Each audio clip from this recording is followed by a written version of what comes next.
niềm ninh hay đã ra cả mau bầu sang bên năm Hey, mahina wibam ram lome, Liang Mai Foundation hanga, Liang Mai folk song solo competition bamra, kram khaj bame, haibagu competition haise aliu indekam jukam jilo, aliu puipiu mai, lui keting lui ga, aliu chengria, aliu racham, aliu lenlung, aliu lat, aliu gu language, aliu gu rich vocabulary dung bame. Aliu keting lui tu tami bezenga su nakhat haibudung haise ha wong juba me pakakhat keting lui hami sai ting thengjeng forever hamira ba me haibugu tu pi hamara ling tuza thaina haibu competition haise macha khajba me khangsia nyura ai christian timi bosai de tiu keting lui thubam jelo tiu ning sune tiu alikum chunra aliu racham aliu linung aliu chengriak haisipi hamara ling preserve chulura ling kamju bambukuwe thainai aliu gu ten rang haise the phong lura nang support tiu khaisune ngkha khaisne tibo aliu chingine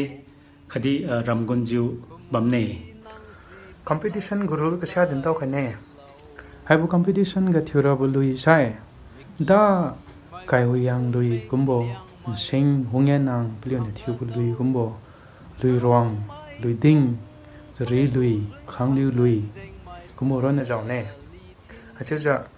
ka tian lui kumbo ka thon lui kumbo ma sai thai ting yo ma sing pe bu lui kumbo dong si thai men ra jaw la ge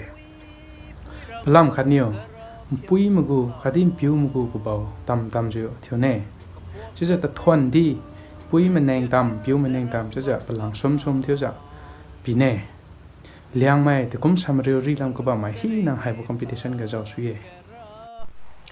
liang manadum tiu to haibu video ga su do khaye chen thanai liang mai foundation na li pope mugu chului ka klet bo bamra lang chu rang khalum bulam ga chala ksia si ka kenai zanaliu na video na liu chului se nam house tinga na liu camera si landscape ga su nam khailo zanaliu nam loi misai lawon rabugu haibu bam ga hai email pikha jab me email ga long khailo khadi email ga long dola apsai whatsapp ga di lang kai suye jiza din khaye si website ga last date of submission is rat bam hu that krim new dikum sania jam kai khat ga bami sune sibunai made sibuma song ga naliu thiu se lawon khala lai si khaye jiza tan lumi bugu the thon ga pibo hai se result madu bosai chabam hu that mukai chro 26 January 2021 ba nai sem do mi sune sina mai mithiu nka kating madi namadi chabon madi khadi poim piu nai ma mai mithiu ni si habuga padam cham khara lai chi za din khai boy thank you